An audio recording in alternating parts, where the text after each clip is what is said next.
eterno verano del trópico, de aquel hondo tumulto de rocas primitivas, brotó el agua milenaria. El río vino de secretas grutas, desconocidas fuentes, penetró la roca viva y se adelgazó hasta el miedo. En una jornada de millones de años, partió la serranía en dos y creó el espectáculo de su furor. Agua de las primeras aguas, tan remota que al recordarla tiemblan los helechos cuando la mano de la orilla pasa por la soledad de los antiguos santos. Adentro, todo era andar a ciegas, cuando los muertos daban vida a sus muertos y los vivos sepultura a los vivos. El río era serpiente y jaguar era la noche interior, porque la serpiente se arrastraba por la tierra y se movía como el agua. La serpiente es germen de muerte y vida, decían, porque de la muerte nacía la vida. En las tinieblas que cada día lo atrapaban, el sol se convertía en jaguar. Era el sol negro y desaparecía en las fauces de la serpiente. Así, con sus manchas de noche, el sol recorría la cueva y como los muertos, cruzaba la patria de los astros nocturnos para alcanzar el río. Empieza a llover y la anchura del agua abandonada hace crecer las plumas de Quetzal. Es la gran noche de Quetzalcóatl. Tropiezan los relámpagos, 400 metros cúbicos por instante. La serpiente ruge, el jaguar se enrosca en su cueva. La noche triunfa. Esta es la parte del mundo en que el agua se sigue creando. Al sur de México, los grandes ríos del estado de Chiapas están entre los mayores del país. El río Usumacinta, tan celebrado por los poetas, cuyo valle fértil ha sido asiento de la civilización maya, a semejanza del Nilo en Egipto. El río Grijalva, cuyo caudal ha permitido la creación de presas que benefician a todo México con la generación de electricidad. El Suchiate, último gran río del Pacífico. Existe un río enclavado, misterioso, de un potencial inmenso y de una presencia poco reconocida. Un río que favoreció la aparición de la civilización en Mesoamérica y encierra bellezas insospechadas. El río La Venta nace en la Sierra Madre de Chiapas y corre por más de 80 kilómetros en el fondo de un cañón. Es una profunda trinchera de roca de 500 metros de profundidad. El cañón del río La Venta es un lugar privilegiado de la naturaleza, una inmensa reserva renovable de agua purísima. En sus paredes se abre un sinfín de cuevas, unas sencillas y otras profundas, paraíso de los espeleólogos. Unas son la salida de verdaderos raudales subterráneos de agua, otras son secas en extremo. En estas, ubicadas a grandes alturas en los acantilados, la presencia del hombre antiguo es a la vez un prodigio y un reto para los arqueólogos.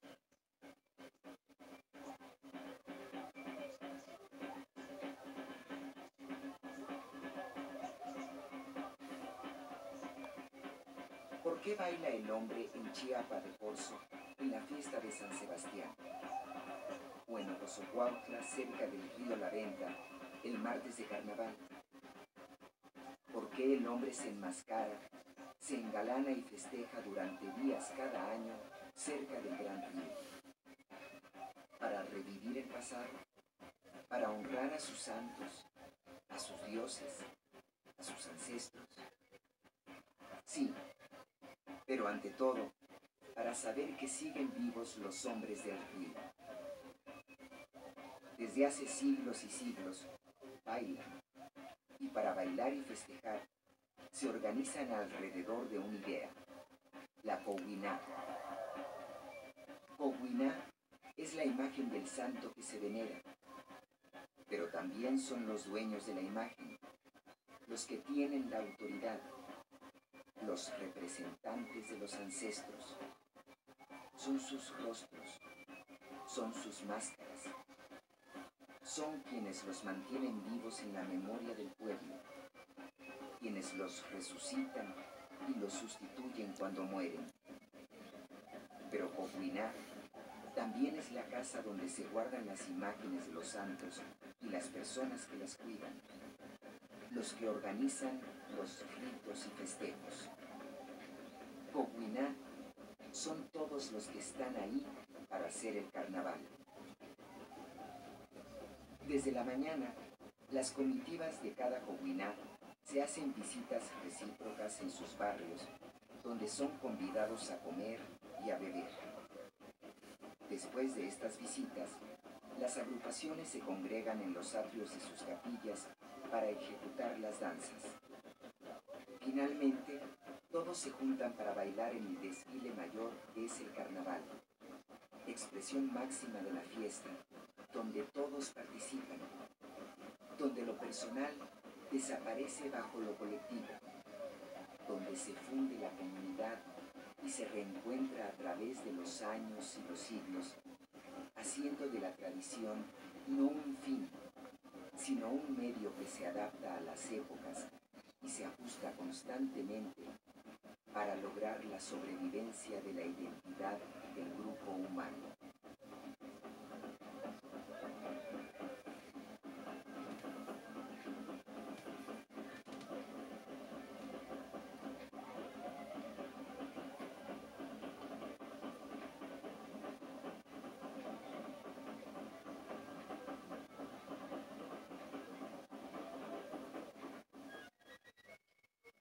El hombre del río, los hombres del río La Venta, habitan esta tierra desde hace casi 4000 años. Son los primeros agricultores, los primeros alfareros, los primeros aldeanos de Mesoamérica. Son los antepasados de los olmecas, la llamada cultura madre. Son los zoques. Vivían en todo el istmo de Tehuantepec, desde las costas del Golfo hasta las del Pacífico, desde las sierras de Oaxaca hasta las de Chiapas. Aún viven en gran parte del estado de Chiapas. Sus parientes más cercanos son los mijes de Oaxaca y los popolucas de Veracruz. Desde los inicios de su cultura, los mijes y los zoques han utilizado los motivos del jaguar y del mono, esculturas, pinturas rupestres, artefactos y hasta nombres de localidades en Chiapas aluden al mono y al jaguar. La cueva del Camino Infinito tuvo una ofrenda de tigre con sahumadores, un motivo de mano de tigre en uno, la cabeza de tigre en otro y un mono sobre el tercero. Esta tradición la encontramos en escultura en el área olmeca. También hay monos encaramados copulando con el tigre. Y eso es precisamente lo que todavía sucede en el carnaval en San Fernando y en Ocozacuautla. El jaguar y el mono bailan alegremente. En cierto momento de la danza, el mono se sube a la espalda del jaguar, lo que para los espectadores significa que lo viola. En venganza de la osadía lujuriosa que el mono simboliza, el jaguar enfurecido lo mata.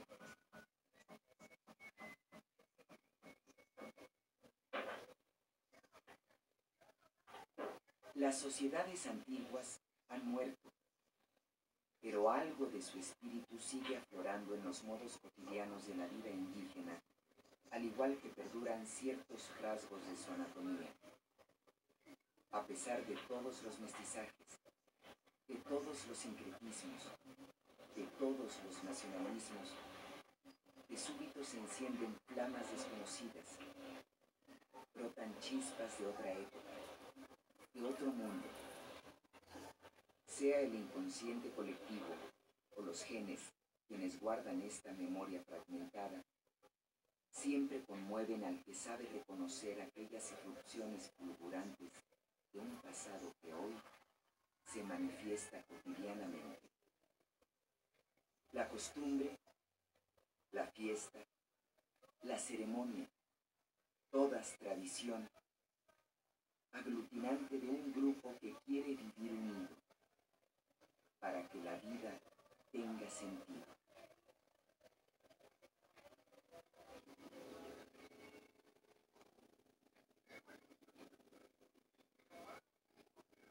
Existe un objeto que ha sido descrito y fotografiado por pocas personas, pero que permanece en una cueva del cañón. No puede ser más que un espejo.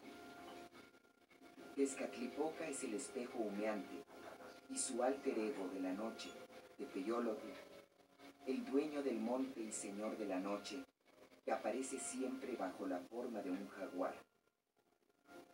El jaguar es la expresión misma de las fuerzas internas de la tierra, augurio del inframundo, y las cuevas son las fauces abiertas del felino que engulle el sol, el corazón mismo de la montaña que espera a la serpiente. Para entender quiénes fueron los zoques antiguos, tenemos que remontar en el tiempo casi 4000 años. 2000 años antes de Cristo, en la costa del Pacífico de Chiapas, se establecen pueblos sedentarios. A diferencia de los nómadas cazadores, pescadores y recolectores que poblaban entonces Mesoamérica, por primera vez el hombre se hace agricultor y alfarero. En la cerámica que se inicia entonces, surgen elementos que reaparecen 500 o 700 años después en la región de Veracruz y Tabasco, donde se desarrollara la cultura olmeca. Aquí están las raíces de la primera gran civilización de Mesoamérica, la región del Istmo, que en el momento de la conquista española ocupaban los mijes, popolucas y zoques. Los olmecas han sido llamados la cultura madre de Mesoamérica, pero con los zoques nos adentramos aún más en el misterio de los orígenes. Los mijes y los zoques precedieron a los olmecas, porque hay tradiciones de cerámica que coinciden con esta distribución étnica. Esos antecesores de los olmecas son más que simples antepasados genéticos.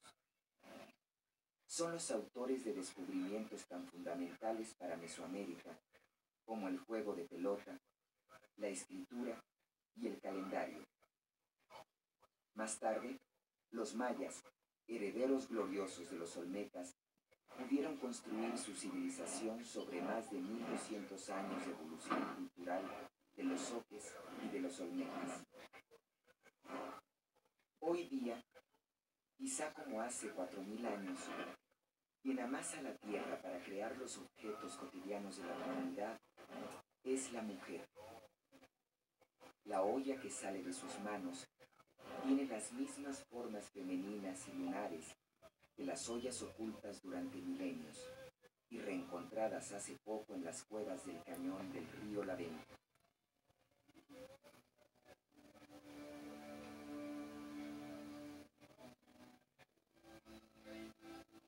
Debajo de las aguas de la presa de la Angostura en Chiapas, quedan 3 pequeños sitios arqueológicos que tuvieron todos una ocupación en la época olmeca.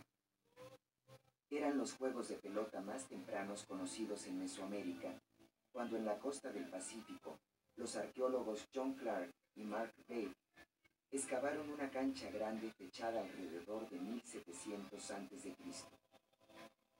Se trata del juego de pelota más antiguo en Mesoamérica y se encuentra en el área Zoque-Mije.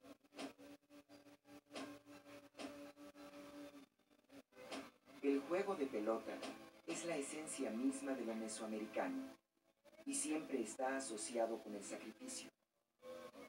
En las cuevas inaccesibles del río La Venta se realizaban ritos sacrificiales en lo más secreto de la tierra, para honrar al sol de la noche, para complacer al dios del agua.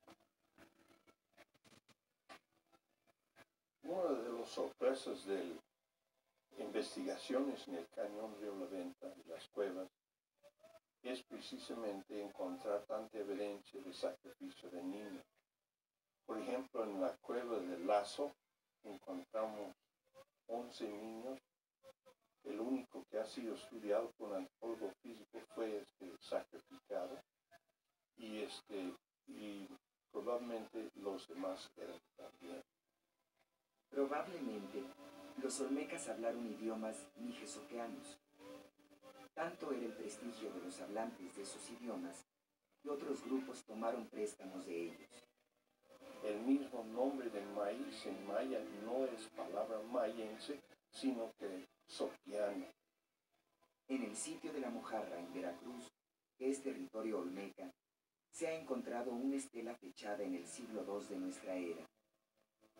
Lleva un texto largo considerado como el texto descifrado más antiguo del Nuevo Mundo. El idioma ahí captado en la piedra es claramente soqueano. Se sabe que hubo libros, códices enteros soques, que fueron destruidos durante la conquista, pero no se conoce ninguno actualmente que se pueda leer. Lo que sí se encontró restos en Mirador, en una tumba de un sacerdote, fue 2 ejemplos de los antiguos libros de los soques. Estos libros, desgraciadamente, van a ser libros que nunca van a ser abiertos, porque por los años en la tierra, la humedad y la presión, se ha destruido todo el material orgánico que sirvieron como páginas de estos antiguos códices, y solo quedó la cal que fue usado como un fondo de los libros y la pintura en sí.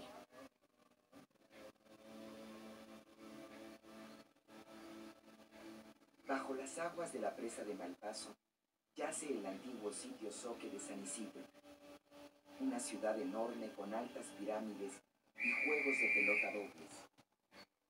El tiempo no ha trabajado a favor de los hombres de la serpiente y el jaguar.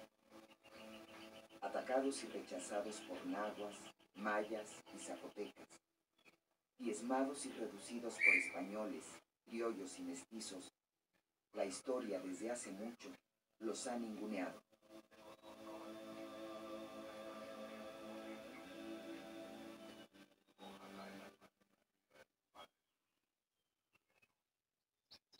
Quedan muy pocos sitios arqueológicos soques visibles hoy día. Varios permanecen bajo el espeso manto de la selva húmeda, inaccesibles. Otros quedaron ahogados para siempre en los lagos artificiales de las presas. Son muy pocas las posibilidades de conocer algún día un gran sitio soque. La naturaleza, la historia y el hombre parecen haberse confabulado para hacer callar hasta el último testigo de su grandeza, las piedras. El mismo Chiapa de Corzo, tan importante para la historia de los soques, tiene encima de ello el pueblo moderno con casas invadiendo los antiguos recintos sagrados y ceremoniales.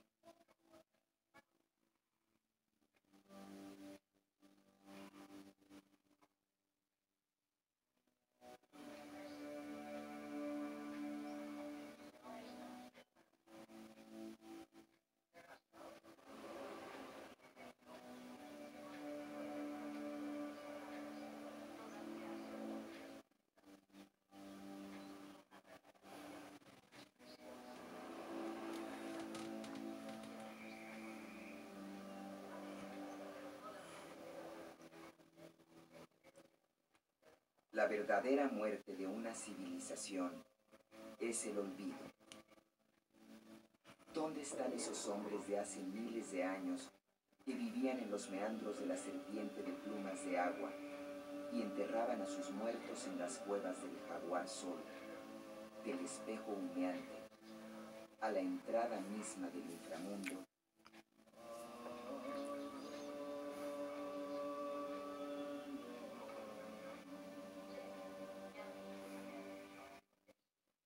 marzo de 1993, Pascual Paco Méndez, un joven zoque de Ocosocuautla, en compañía de 5 espeleólogos franceses, emprenden la escalada de un acantilado del cañón para alcanzar a más de 100 metros arriba del río una cueva inexplorada que los habitantes nombran el Tapesco del Diablo.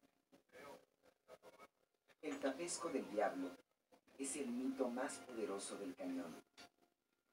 El Tapesco del Diablo es una cueva inalcanzable en la pared del cañón a 12 horas de caminata de Ocosocuautla.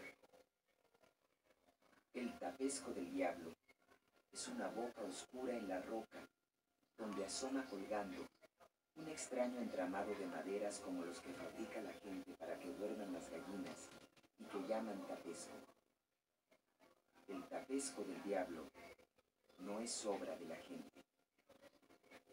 El Tapesco lo hizo el diablo, porque ahí es donde vive, en una cueva inaccesible a la orilla del mundo de los hombres, al umbral del infierno. Una leyenda refiere que Bulmaro Morales de Ocosocuautla fue a buscar al diablo hasta una cueva, siguiendo una bola de fuego que volaba y aterrorizaba al pueblo por las noches. Entró a la cueva y, sin temor al diablo, exigió que se mostrara y lo hiciera rico. Entonces se manifestó una serpiente gigantesca que rodeó amenazante al hombre temerario, pero éste siguió exigiendo. Su osadía valía oro. Entonces la serpiente se desvaneció, pero de la negrura de la cueva irrumpió un jaguar aún más peligroso. «Diablo, muéstrate ya». El jaguar se esfumó, y en su lugar, don Bulmaro oyó en su oído una voz dulce que parecía contener toda la maldad del mundo. Don Bulmaro nunca reveló las palabras de su conversación con el diablo, pero lo que se sabe es que regresó al pueblo transformado y se volvió el hombre más rico en toda la comarca. Paco Méndez, el zoque de Ocosocuautla, no sabía escalar, solo soñaba. Paco Méndez se esforzaba con los espeleólogos, jalaba cuerdas y sudaba solo para subir 2 metros cada día. Pero conocía los caminos del cañón y los senderos de la selva para ir y volver al pueblo, para ir guiando a los extranjeros por el laberinto de su terruño. 12 horas caminaban y 12 horas volvían a caminar para traer más cuerda, más comida, para subir más metros en el camino vertical a lo imposible. Pasaban los días, pasaban las semanas, y el Tapesco seguía inmutable, como un ojo negro en medio de la inmensidad rocosa.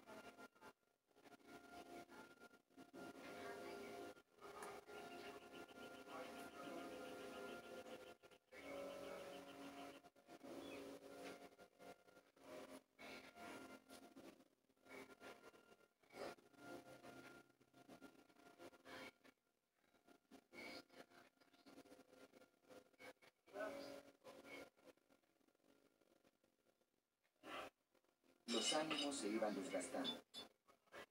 3 de los 5 franceses no podían más. Un día abandonaron todo: cuerdas, ilusiones, esfuerzo, Tapesco. En unos instantes todo lo perdieron y se fueron. Tras varios días de extravío, de sed y fatiga por la selva de Locote, Paco Méndez los encontró heridos, deshidratados, desorientados, y los trajo al pueblo. Los otros 2 escaladores franceses y Paco reanudaron su trabajo, el ascenso hacia la cueva mítica.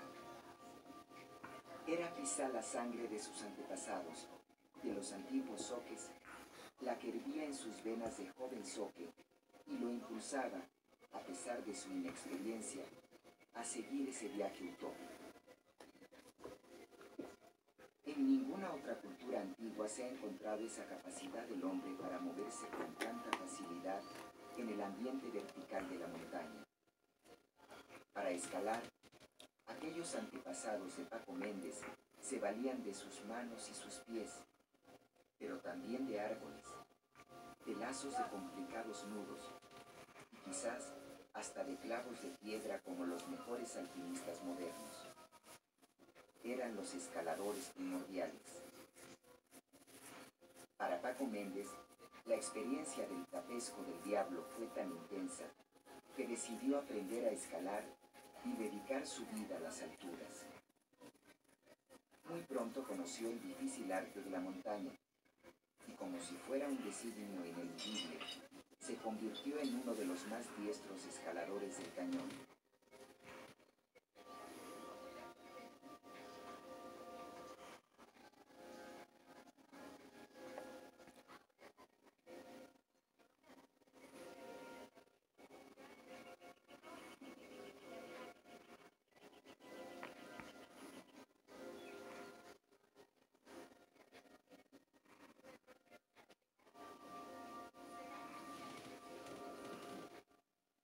Pero aquel mes de marzo de 1993, el Tapesco del Diablo era ya una pesadilla para Paco y los franceses. Al cabo de un mes de ascensión por un camino de 54 metros de pared vertical y a veces extraplomada, los tres elegidos alcanzaron y penetraron al lugar más cargado de misterio y leyenda del cañón. Quizás el Tapesco tan ansiado no era más que un simple abrigo rocoso, un hueco, un vacío, una sombra. ¿Acaso la sombra del diablo? La sorpresa fue que al llegar estaba un esqueleto, pasamos un pasillo difícil y del otro lado había cantidad de trajes, algunos más de 1 metro de largo, y un esqueleto sobre una lápida, una piedra. Paco advirtió un hoyo por el que apenas pasaba. Atrás descubrió las cosas más bellas que había visto en su vida. Entre el polvo sagrado de la cueva vislumbró colores insospechados, negros refulgentes, blancos, verdes opacos, transparencias. Era obsidiana, era alabastro, era jade. Y a veces pienso que hay cuestiones como del destino, o cosas a las que te trae la vida y te tienen que suceder. Restos humanos, objetos de fibras vegetales en perfecto estado de conservación, figuras de concha, máscaras, vasijas de alabastro, de ónix y un vaso policromado que muestra a dos personajes remando en una canoa que nos remite a un viaje de Quetzalcóatl al inframundo, donde la cueva es la entrada. Los navegantes son dioses y su viaje es mítico. Por el río van en busca del alimento secreto, el maíz. Por el río se dejan deslizar porque saben que los lleva adentro de la tierra, al lugar primigenio del universo, al lugar del origen de las cosas, el mundo de abajo, el mundo de las aguas estancadas, el mundo de los ríos sin estrellas, donde seres descarnados y monstruosos resguardan el misterio de la vida y la muerte.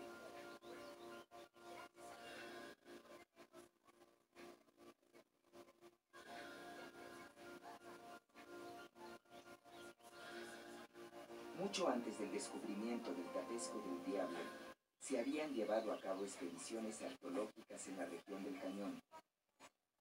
Desde los años 40, expertos americanos y mexicanos en busca del origen de los olmecas se adentran en la selva, descubriendo una multitud de cuevas con restos cerámicos y entierros. Se asombran ante una ocupación humana tan intensa en un medio ambiente tan hostil, hoy casi desierto. Más tarde, espeleólogos franceses, italianos y canadienses, atraídos por la belleza natural de la región y sobre todo por el carácter único y complejo del sistema de grutas, acuden a partir de los años 70 a elucidar el misterio del cañón. En 1991, Tullio Bernabei, en compañía de otros espeleólogos italianos de la asociación La Venta, realizan un recorrido completo del río. Es la primera exploración sistemática de los 84 kilómetros de un río ejemplar, interrumpido 5 veces por derrumbes de rocas y bloques. En febrero de 1994, el mismo grupo lleva a cabo la primera expedición de carácter multidisciplinario. Desde entonces, llevan 9 expediciones realizadas solo en el cañón del río La Venta. El proyecto nació hace mucho tiempo. Fue mi primera expedición a Chiapas en 1981, que estuvimos acampando en el lago de Mapá, a la desembocadura del río La Venta, ¿no? Donde el río La Venta desemboca en la pesca. Y me acuerdo que pasamos la noche de Navidad, 1981, acampando en una cuevita, tratando de explorar algunas zonas de selva. Y empezamos a preguntarnos de dónde llegaba este gran río, el río La Venta. Y en esta noche empezábamos los primeros sueños. A partir de entonces, la pasión por la naturaleza física del cañón y el entusiasmo por los antiguos hombres del río se van revelando. Van entretejiendo en la geografía del cañón tramas apasionadas de revelaciones y descubrimientos, de emociones y conocimientos. El momento culminante de esta historia sucede en 1997, cuando varios arqueólogos mexicanos e internacionales, al juntarse con el grupo de espeleólogos italianos y con otros especialistas, organizan una magna expedición por el cañón a lo largo de más de 3 meses. Poco a poco, el interés de los espeleólogos crece, se amplía y se orienta no solo hacia lo excepcional de las grutas de la región, sino hacia la importancia del agua, del complejo ecológico del cañón y su región para producir esa reserva inmensa de agua pura. En adelante, las expediciones cuentan siempre con geólogos e hidrólogos. El problema es que las aguas en el mundo, las aguas subterráneas, se van poco a poco contaminando. Algunos datos de la misma UNESCO indican que para el 2015, falta muy poco, el 75% de las aguas potables que puedan tomar provendrán de agua cárstica, de ese tipo de montañas, de calizo. Yo creo en realidad que el petróleo del tercer milenio será claro. Quien la tendrá tiene una gran ventaja en el sentido económico.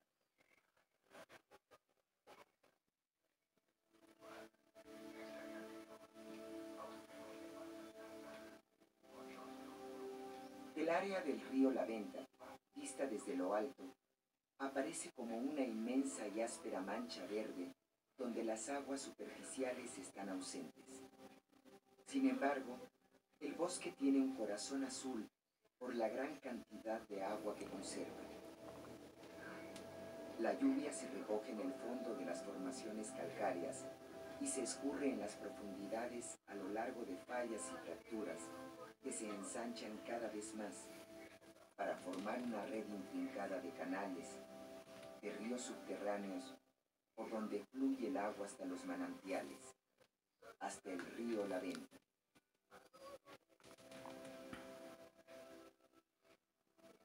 Es la región de los sumideros, las cimas y los sótanos, esos ojos negros que se abren en la selva a causa del colapso de inmensos bloques de roca, antiguas bóvedas de cuevas que se han desplomado. La región entera del cañón es una gran estructura hidrológica de 1.800 kilómetros cuadrados, única en el mundo, y el río es su colector, capaz de suministrar 600 millones de metros cúbicos al año.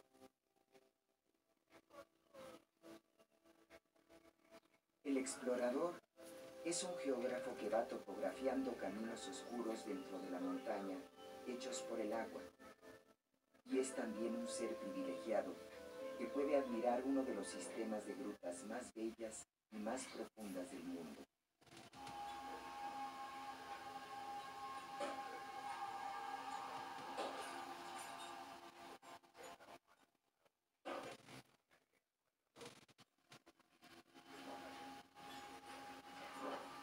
La cueva de Rio La Venta, que es la cueva más importante, una de las más bonitas del mundo, existe una serie de sistemas acásticos de aguas y cuevas que es un ejemplo mundial, a nivel mundial, de parque kárstico tropical. Es decir, el agua entra en una montaña, sale al otro lado, entra en otra, forma ríos, cascadas, lagos, playas, y uno puede seguir el agua desde el comienzo hasta el cañón por 25 o 30 kilómetros de recorrido. A través de esta roca caliza, formando pozos, dolinas, pasando por la selva, cañadas. Es un parque tropical que es único. Existe un salón, un ambiente enorme, que llamamos salón Chao, Dios del Sol, es tan oscuro y tan grande, que tiene como 120 metros de ancho y 80 de alto y no sé, 200 de largo. Es un mundo subterráneo. Más uno baja en profundidad, más encuentra ríos y lagos, todos subterráneos. Ahí corren ríos de 1000, de 2000 litros por segundo bajo tierra. El explorador los llama ríos sin estrellas porque corren en una eterna noche sin estrellas, como el sol negro de los antiguos soques.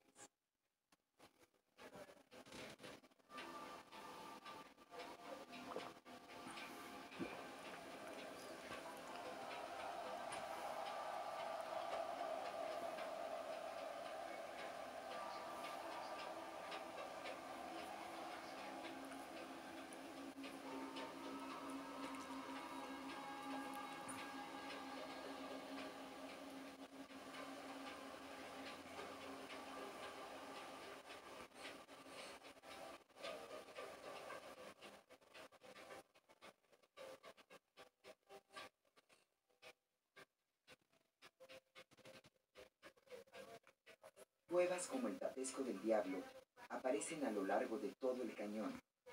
Todas requieren un entrenamiento especial de escalador. La Media Luna a 50 metros de altura. El Castillo a 70 metros. El Lazo a 150 metros. El Camino Infinito a 300 metros.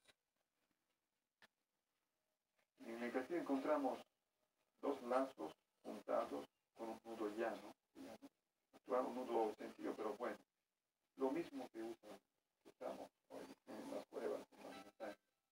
Hemos encontrado rutas de escalada, de conexión entre una terraza y la otra, con la roca gastadísima, casi lucente, blanquito, así por los pies o las manos. Igual, yo pongo la mano y casi me resbalo por cuántas manos tocaron esa misma roca. Las grutas húmedas y profundas, esas entradas directas al inframundo, fueron poco frecuentadas por el hombre antiguo.